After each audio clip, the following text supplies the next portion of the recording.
There was something else. Probably some more quick. And we order all the supplies ourselves on Medline. And that way, and then the Hoyer, I'm just going to email the case manager and the clinical manager really quick about a Hoyer list. Now, this was a lengthier visit because I had to come out to my car to get wound care supplies, right? So I make note of that I had to go obtain wound care supplies for my trunk kit because there was none available in the home that I needed for the dressing. And this is not a normal occurrence for us. Usually we are pretty well stocked, so I'm not sure what happened. But I do make note of that because if you look at the length of my visit, it seems a little bit off for what the visit was supposed to be, just wound care. And now, you know, this is extensive wound care, in my opinion, to a point, but you have to make note as to why it took you longer than your normal time to actually do the wound care. And that is because I had to literally come back out to my car, do all the thing, and go back in. And that does take some time depending on how far your car is parked. So that's why when people say, do you bring your whole bag into visits? I do.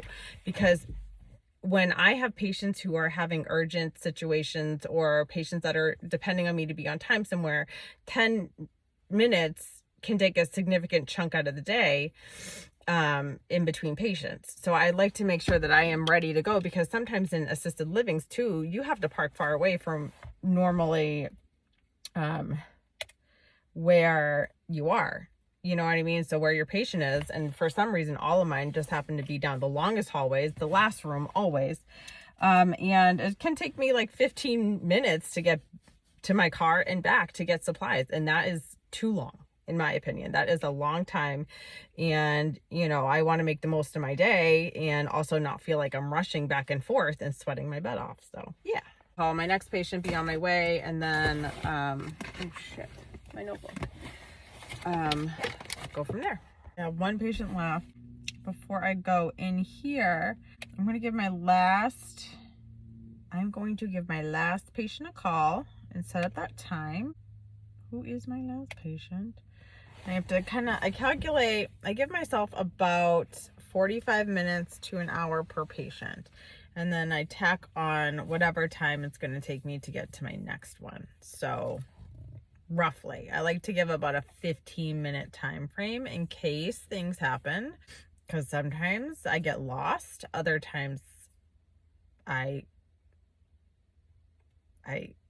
just, sometimes you run over on your visits, and these are freaking so much lint on them. So I have a lot of patients with bowel issues today. Today is the issue of the bowels. Generally, I think people assume because people are eating less or drinking less that their bowels are going to just like stop producing waste, but that's not how your body works. Your body still does produce waste regardless of intake. And we just want to make sure that that waste is not getting backed up, because that is incredibly uncomfortable and it's not good for the patient. So that visit is donezo's. I'm just going to go put in a few things in my note really quick. I would say to try and get like 75% of your charting done in the visit or directly after the visit. So in that visit, there was a little bit of a language barrier, which is fine. We always work around it. We do have a translator app that we use. Unfortunately, it's not like in the hospital where you might actually get like a human. That would be wonderful. Tip, always be aware of your surroundings when you are in home health or hospice, because this world is crazy and we go a lot of places.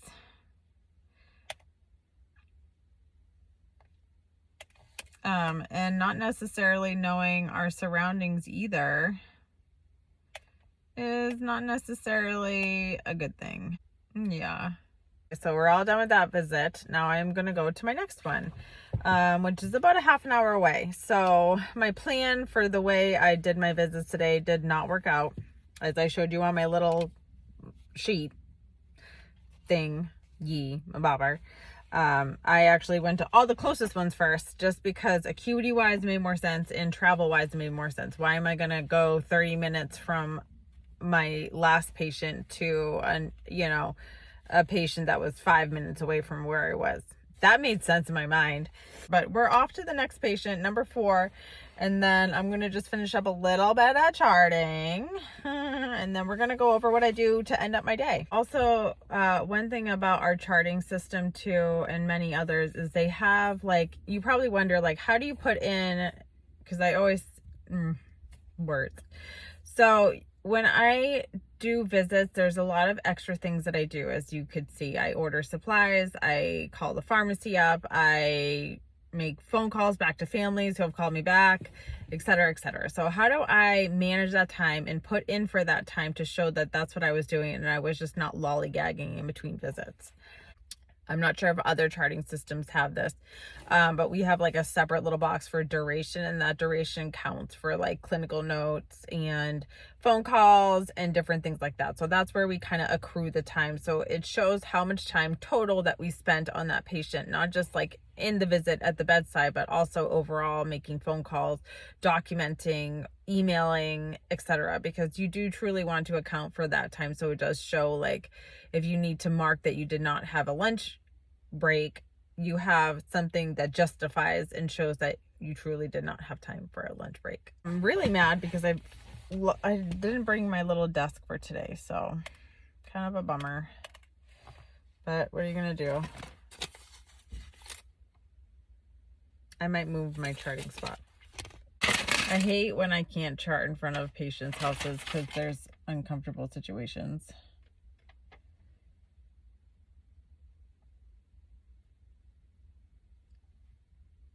Always be aware of your surroundings, people. Especially when you work out in the field. You're going to places that you may not have been before, around areas you don't know. If you do not feel comfortable charting somewhere, we're going to move along. And that's exactly what I'm going to do now. Because, yeah. Bitch, why aren't you working? Oh my God. In 1.4 miles. These houses are fucking ginormous. Is that house made out of concrete? Awfully bold choice of building material. But their barn is bigger than my house. I don't belong here. This is not in my price range. Everybody owns a fucking horse or 5.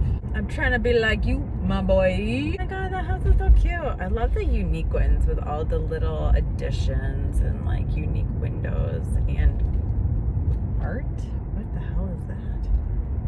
Is that a naked man riding a Trojan horse? Awfully bold to put in the front of your yard. Snowplow is gonna come and take that out one day. Is this the school? Does the school have fucking a horse thing? Where am I? Oh, I know what school this is. No, I don't.